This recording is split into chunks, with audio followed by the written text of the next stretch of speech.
Hello, everybody.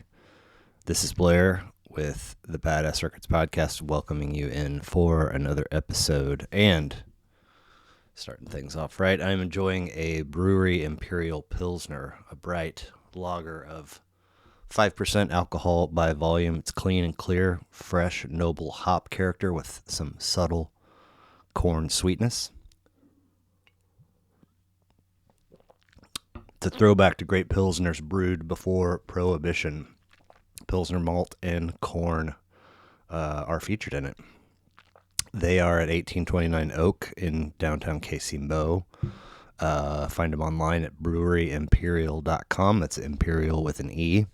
They're on Facebook and Instagram. They've got great food and a bunch of great beers and drinks and a lovely outdoor beer garden. You should totally check them out.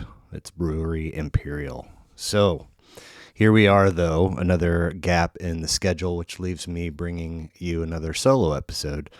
If you missed previous installments, episode number 161 was the last one. I talked to Led Zeppelin, Fish, De La Soul, Mark Farina, and Kurt Weill in that one. Before that, you've got to go back to episode number 87 for my peek at Medeski Martin Wood's Shacked Man, amazing record. And episode 82 kicked it all off in the solo episode realm with an amazing look at Play Pause Stop by Benevento Russo duo. Now, I said amazing look. What I meant was a look at an amazing album. Since I normally get a little background from my guests, something I haven't done for myself in those previous episodes. I'm a father of two, a writer at heart, captain of the White Russians rec league hockey team, sales professional, and a complete dork. That's DORQUE from the now defunct Doniak Shevais newsletter, IYKYK, as the kids say. But I believe Mr. Michael Gordon used the term when he fondly said, "We are all dorks," and it was DORQUES, so I often steal, seldom credit the use of that terminology. I have three sisters, three nieces, and a nephew. My first album purchases were Led Zeppelin 4 and Billy Joel's Innocent Man. My first concert was Damn Yankees opening for Bad Company at Starlight Amphitheater. My folks met in high school. Thriller was probably my first album love, even though I owned Barry Manilow's One Voice and Partners in Crime by Rupert Holmes, both released in 1979, both gifts from my dad. I do this podcast for these reasons. One, productivity versus consumption, in terms of just watching and listening to podcasts and reaction videos. I'm actually producing something.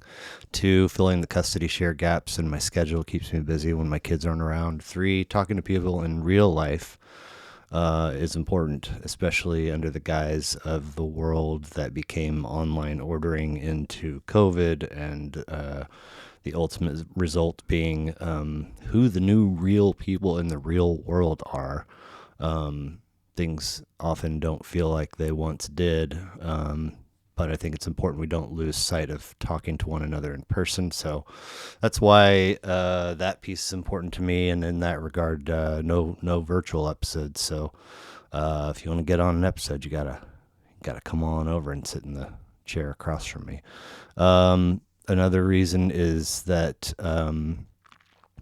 whether it's well-being or healing, music to me has always sort of served as the medicine. So that's, it's important to talk about music that's been valuable to us early, in the present, and everywhere in between. Last but not least, getting back to the people again, people and their stories are the bloodline of the species.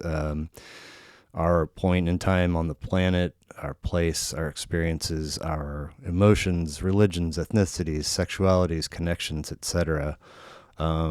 If we don't talk about our stories, then, it's sort of like Coco, your picture not being on the ofrenda. Eventually, you disappear from even the land of the dead and cease to exist. So it's important to talk share stories. That's mostly it. I mean, there's more to it, but those are the nuts and bolts, and the point is to talk life and records. So here's another 5 spot from me. Starting it off with Life is Too Short by Too Short. Came out in 1988. It's the 5th of 21 releases by Todd Shaw. 10 tracks, 54 minutes.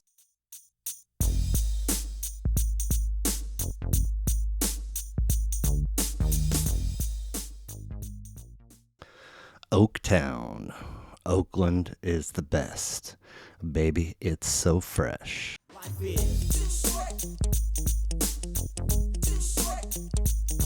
Life is too short. I can't think of a better rap record, really. Plus, there's the Amy Crane story, which is this. In high school, we had open lunch, and so we had 25 minutes to get our butts from our seats in the classroom we were in when the bell would ring to the parking lot, into a car, safely to a fast food establishment or home or whatever the case may be, and back with your butts in new seats before that bell rang. And so it was a mad dash often. And one day, Amy Crane told me to jump in with her. All right, that's it. I don't know how, I don't remember why, but upperclassman smoke show offers to take you to lunch in her convertible. You don't think twice about the answer to that question. So we hop in and we're rolling, probably to Pizza Hut or something like that. And she puts on Too Short, wind blowing in her hair, Don't Fight the Feeling, which features the incredible Danger Zone and Rappin' Forte.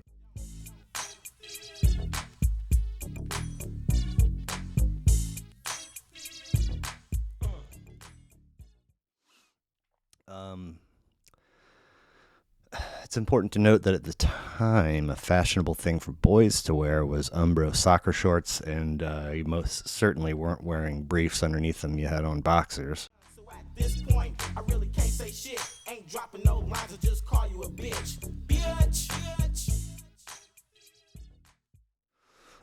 So masking one's excitement, which happened more often than the school bells rang, was very challenging.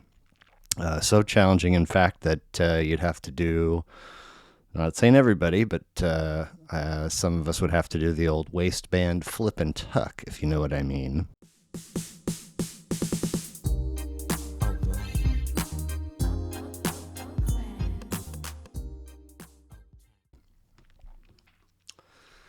Anyway, when Too Short raps Reach Right Over and Rub Your Leg in that particular ride to Pizza Hut, Smoke Show Amy, who was singing along perfectly, did just that. And in that moment, I became a man. O-A-K-L-A-N-D, that city was made for me, just rockin' to the beat. Meaning that it was my first indicator that actual carnal knowledge would one day soon be mine. Unfortunately, not with Amy. But I knew that, that my day would come.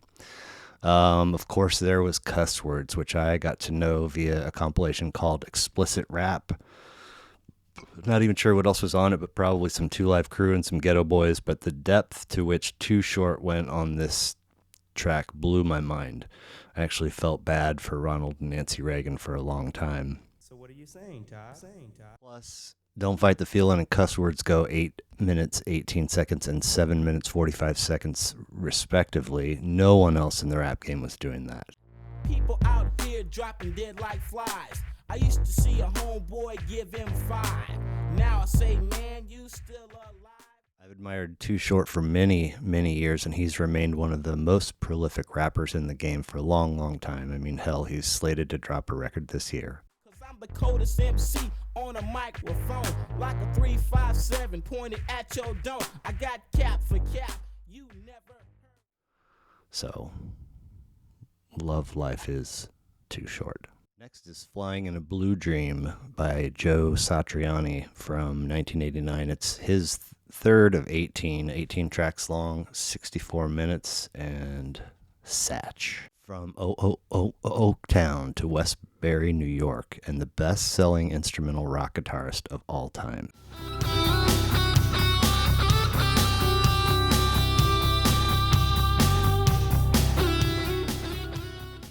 I've had a series of harebrained, knee-jerk hatch writing projects or plans that I've taken on over the years, and always lacked the discipline to see them really to even get off the ground, let alone seeing them through. Not always, but more often than not. And so I started this one particular project one night where I had a bedside journal with a pen in it, and whenever I woke up with something, a memory or some profound phrasing that I was going to meld into some excellent line on the paper, I would jot it down before I would lose it. And one of those nights, I woke up thinking of Flying in a Blue Dream. And it's a record I initially discovered because growing up, my mom's neighbor, Cal Jones, turned me on to Surfing with the Alien, which blew me away. I had to get his debut, Not of This Earth, not long after, and then I got the Extremist after Flying in a Blue Dream. But none of Satriani's records really ever grasped me like this one did, not even the gonzo batshit title track from Surfing. Don't love the drums in the title track of this one. Headless is fascinating, appreciated Strange for its song-like feel, it wasn't just about the guitar. Always dug I Believe.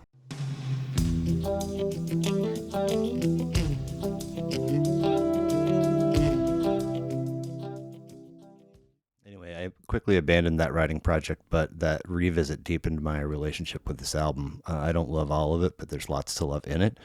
It's special for both the moments of magic plus where Satriani was in his career at the time, not to mention my adolescence, my affinity for guitar at the time that it came out. I thought Big Bad Moon had some great fuck yeah vibes, and there was some bluesy bluegrass with a hint of normalcy to The Phone Call. But Day at the Beach, New Rays from an Ancient Sun.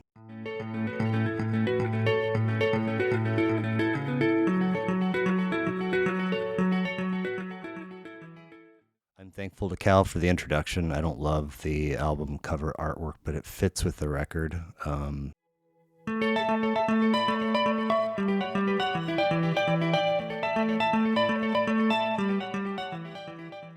And the live performance of Neil Young's Cortez the Killer by Grace Potter, Steve Kimmock, Reed Mathis, Willie Waldman, Stephen Perkins, and Satriani on lead is probably the most incredible thing I've ever watched on YouTube.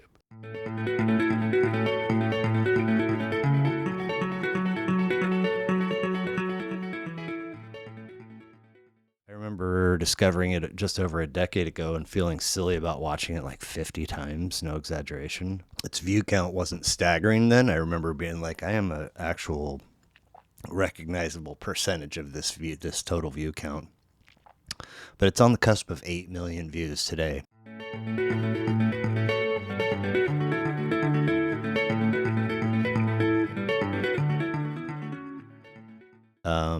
It's a performance from the Jammies, which I'm not entirely sure how long those were around.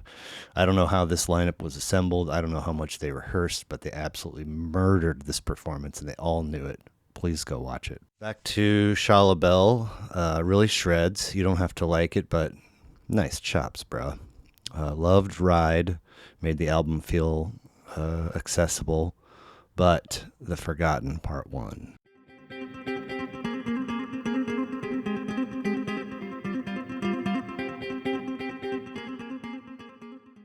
I've never understood haters like my guy Alex.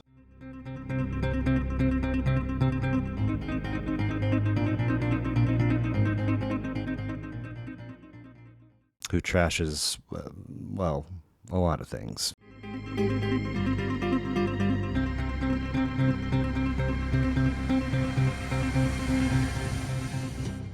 But he once trashed virtuoso guitarists, including Satriani.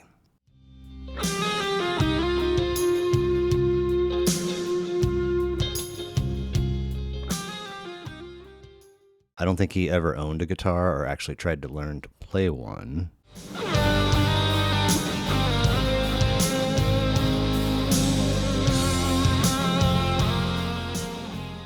At least that's what I chalk it up to.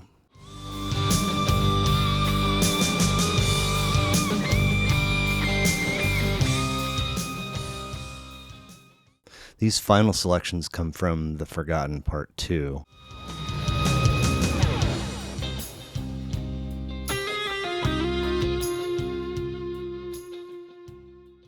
And like I kind of indicated, I checked out after The Extremist, which came out after Flying in a Blue Dream, but Flying in a Blue Dream has always stayed dear to my heart. Acid Tongue, Jenny Lewis, 2008, second of 5, 13 tracks, 47 minutes. From New York to Las Vegas, and shouts out to Melanie Markson are in order. This story starts in kindergarten. Melanie and I attended kindergarten together, and that school oddly closed at the conclusion of that school year. Acid Tongue starts with Black Sand and Pretty Birds, wherein Jenny Lewis immediately stole my heart and had me hooked. Like, you know, when you first hear a song, you're like, I'm not sure why, but I'm going to love this tune. That was the feeling there. Anyway, Melanie and I go to kindergarten together. We wouldn't really see one another again until high school, at which point our friend groups hung out quite a bit. She rolled through my town one year in college, and we had a fun night out, but it wasn't until we were both back home for Thanksgiving break one year. We were all out, and she introduces me to Jill Henderson, who, as it turns out, also went to kindergarten with us. She's living in Atlanta at the time while I'm in Colorado. We start dating long distance and ultimately packed up our lives to move back home to Kansas City to continue our relationship and take the next step. And speaking of next steps, the next Messiah.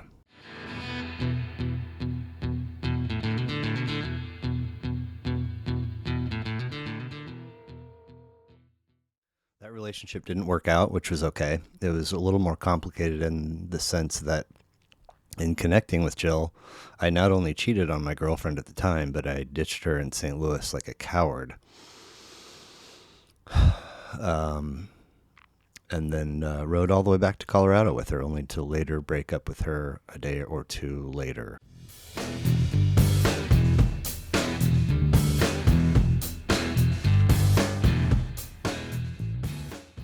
Because of the thing with Jill. It was a real piece of shit move that, or a series of piece of shit moves that embarrass me to this day, but there's nothing left to do but own it.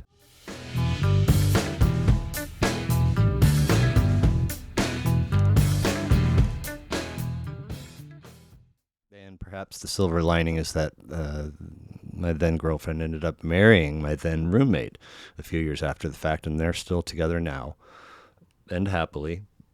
So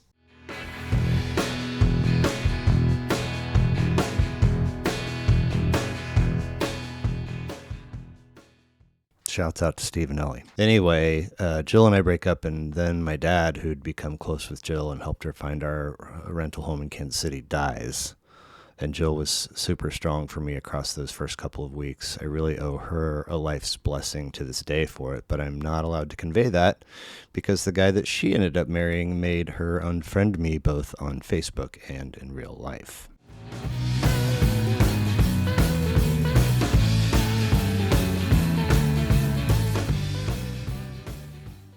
We messaged a little bit when her dad was ill and dying, but that was the end of it. I suspect he peeked in on her activity and said, no mas. Bad Man's World follows Next Messiah and is beautiful with poppy muted bass. The title track's a lovely story. C. Fernando rages, but Godspeed is my next stopping point.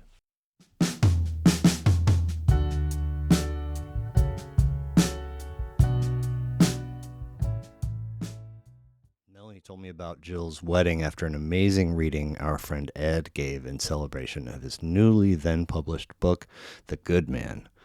There was mention of the vows being woven in the threads of submissive, husband-serving wife material, which tracks.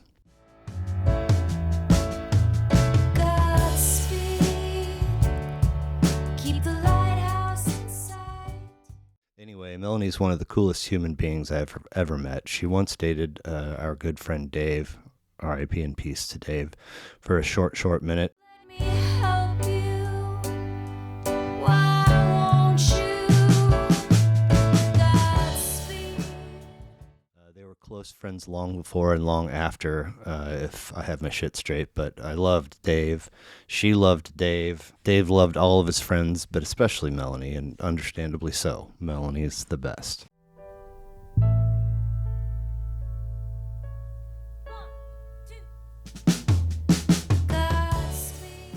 But one night a few summers ago, Melanie's longtime BFF Julie was having people over one evening. This was when I was getting the podcast off the ground and obnoxiously talking to people about it at every turn. Another embarrassing moment. Kind of like me hearing Elvis Costello for the first time in Carpetbaggers and thinking for a moment, is that Tom Petty? I'm going to close this one, though, with Sing a Song for Them.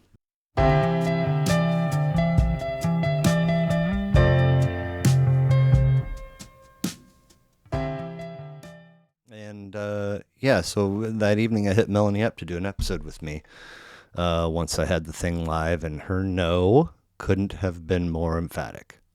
I was stunned. For the bats in the belfry and the fairies on Main Street. I still recoil a little bit now, 4 years later, when folks decline, but this one was an ear-ringing face slap. I didn't get it then, but she simply didn't want to do it. She didn't want to be on a podcast, and I get that now. For the deadbeat daddies and the boulevard free. But I left that evening, sometime after I was working on building the table that I sit at now. To the never made it and the unrecognized. This was a really fun leg of the journey to getting this thing breathing, building this table. To the alley rats and the tenement flies. I had a little bit of help, but I did a lot of it, and it took me weeks and weeks to do. And when the power tools weren't loudly running or the fan blasting to rid the basement of fumes, I listened to music.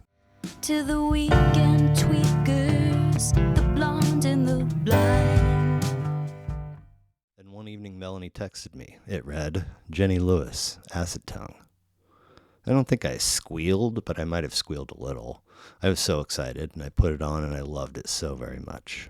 To the extra seekers in the methadone line. I'm pretty sure The Voyager was next in my journey, and I definitely had that feeling of euphoria when you discover a second album of someone whose first album you listened to already resonated with you, and now this one does too. And then I moved to On the Line, which is probably my favorite. And by this point, I've got a huge crush on Jenny Lewis. It's mildly disturbing.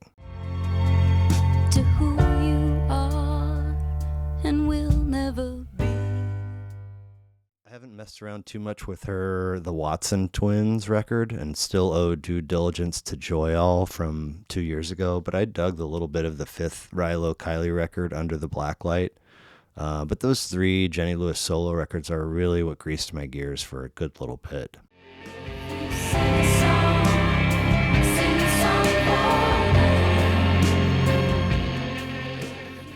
When the thing was ready to launch, I reached out to Melanie. Yeah, I'm not doing that, she said via text. Ooh, did that sting. I frantically fired off a handful of likely annoying texts, attempting to probe, like, why are you giving me an album if you still don't want it? Whatever. But it didn't matter. Her no was firm. After some time, I understood and gave thanks for turning me on to such a great artist. A Deeper Understanding, The War on Drugs, 2017, 4th of 5, 10 tracks, 66 minutes. Leads off with Up All Night, which has great lead-off track energy, but pain in the two-hole.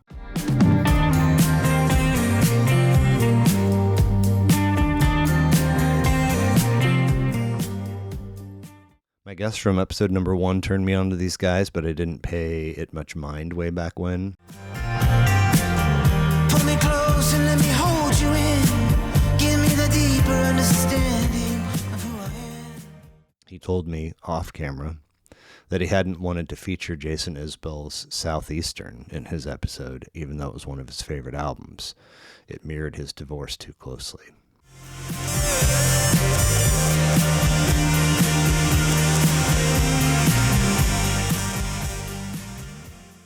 Quote, "Where lush textures meet plain-spoken questions about life, loss, and hope," is a line about this record that I stole from the Apple Music blurb.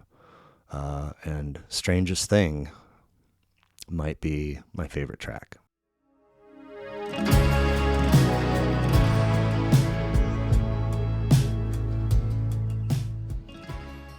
My friend's divorce came slightly before mine, and this record didn't mirror my divorce.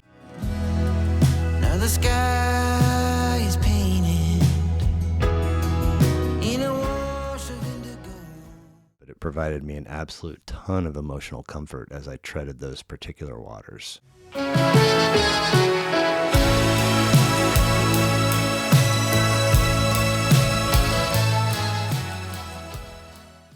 Trying to figure out who I was now supposed to be in the midst of this life change.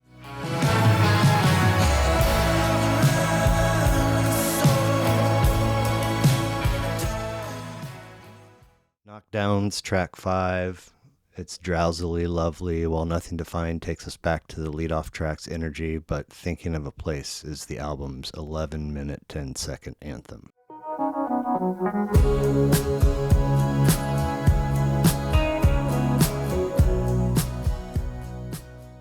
It's super beautiful thematically from top to back. I don't love every track, but I love the thing in its entirety. Travel through the night, 'cause there is no fear. I love some of what Adam Grandiseel has done. I love a lot of what Kurt Vile has done. I'm moving through the dark of a long black night. And I think they made some pretty good music together, too.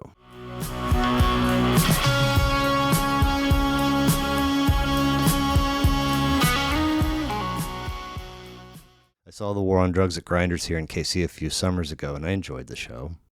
Once I had a dream I was falling from the sky, coming down like running water. I was surprised to learn A, how much the live vocals sounded Dylan-esque, while the studio tunes aren't that heavy in it. Passing by myself in light.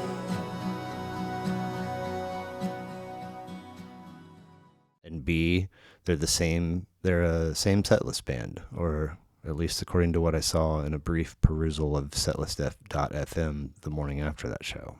In the morning I would wake to the sound of someone's voice, like little whispers through the silence. Great album, though. Nothing sounds like it. It's its own flavor.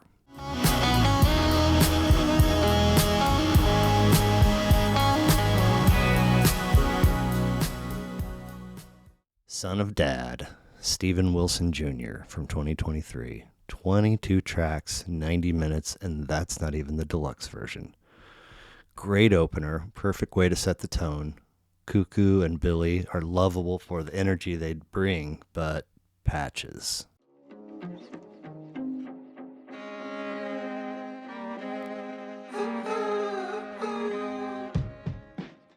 This album's a special one because it's still fresh, but also because it's a thing that I discovered that's new while my children were really dialed in on my love growing for it.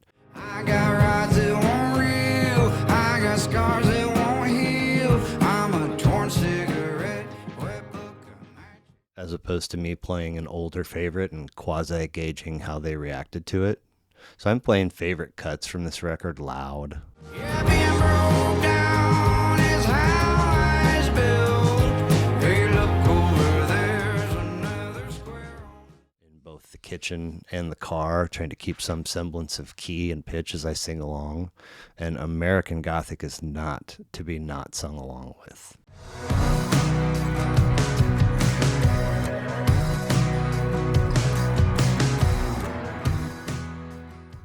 The record's so original and unique. It has flair, heart, soul, love, nostalgia.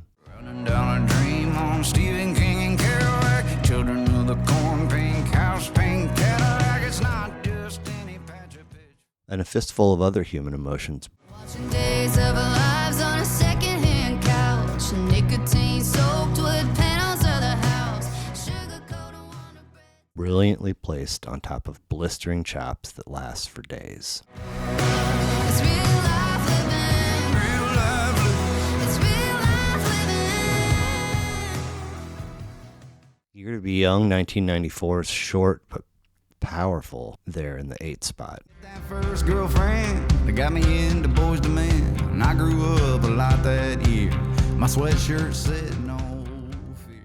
If this guy keeps making music, I will be checking in on it. In my headphones, laying on the bedroom floor.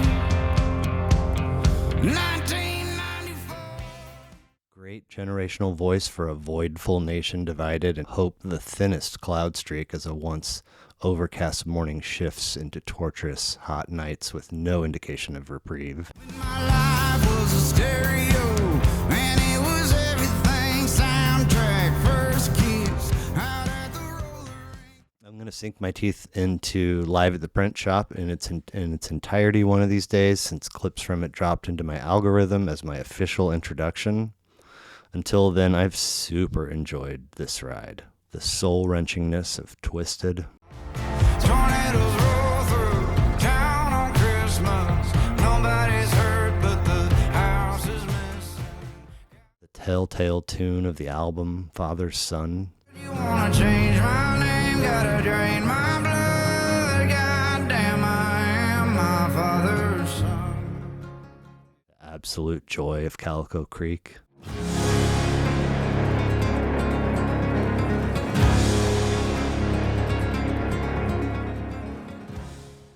and a strangish thing happened along the way of getting to know this record.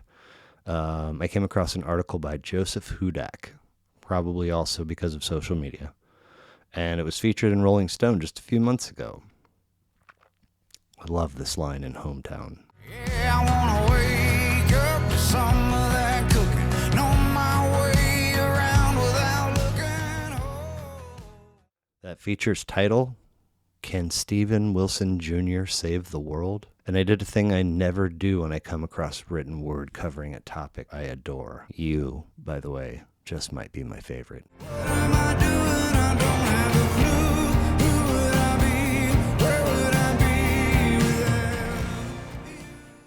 I didn't read it. I still haven't read it. I had to Google it to find the author's name and the publication. What is a wave without the sea? Who stands between the devil and me? I was astounded, though, when I saw that headline, and I fell in love with it and silently answered yes to that headline's question. So that's it. That's my 5 spot. Hopefully we'll be back on the train with other folks in the next couple of episodes. Appreciate you stopping by. Hope you've enjoyed it. Cheers. Go visit Brewery Imperial, breweryimperial.com.